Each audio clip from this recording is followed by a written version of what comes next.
that valley, 20 miles up that valley. Let me get the sign here.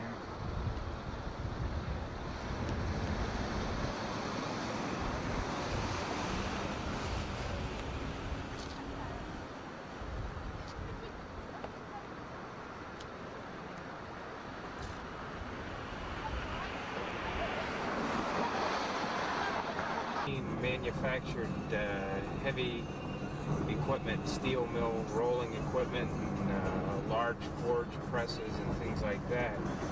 They declared bankruptcy in 1983, and this was the primary facility here. They had, these are all the machine shops right in here.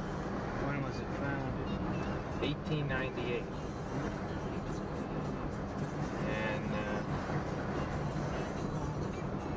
Right now owned by West Homestead Engineering and Mechanical Corporation. And as you move on down, further down the plant here, once you get past this building, you'll see some stacks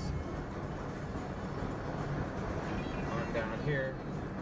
This is where the open hearth furnaces were. They had 3 open hearth furnaces right in here, and an electric furnace, and they could use all 3 open hearth furnaces at the Homestead Works of J&L Steel start. That right there is the beginning of the U.S. Steel Homestead Works.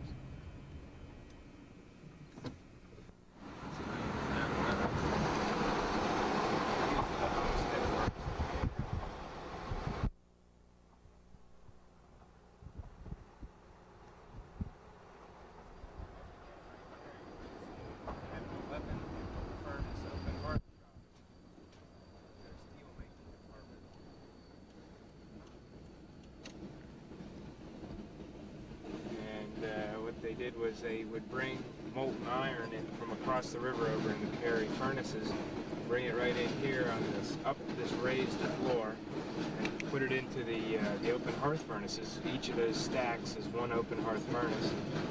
The open hearth furnace would then be tapped out into that building over there, and a car would carry the ingot molds to a stripper. Molds would be stripped and it would be moved back down along the mill. So as you were driving across the Homestead High Level Bridge, you could actually look into this building and see them tapping the open hearth.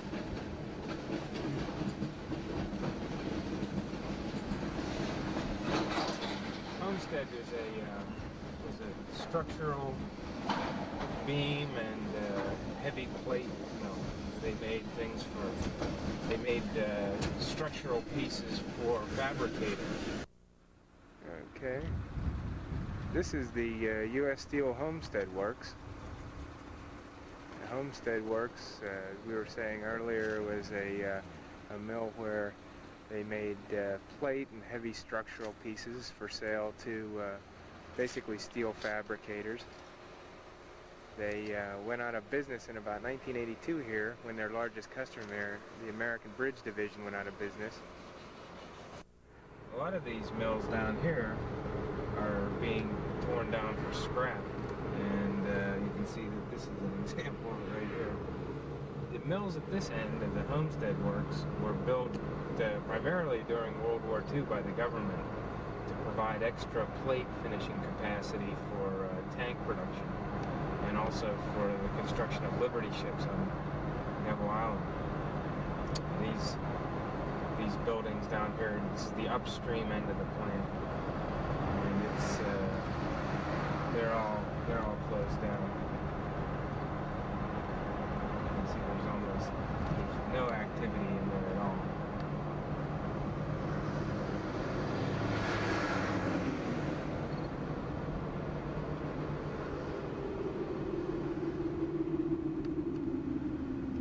Is over on the far side of the Monongahela, and the Carey Furnaces were used to make the iron for the Homestead Works.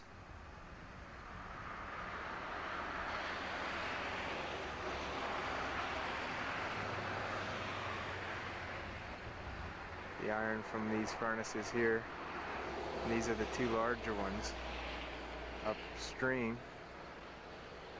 The iron from these furnaces here was sent on this bridge across the river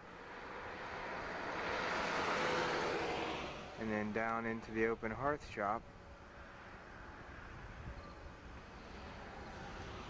which was down in the plant itself.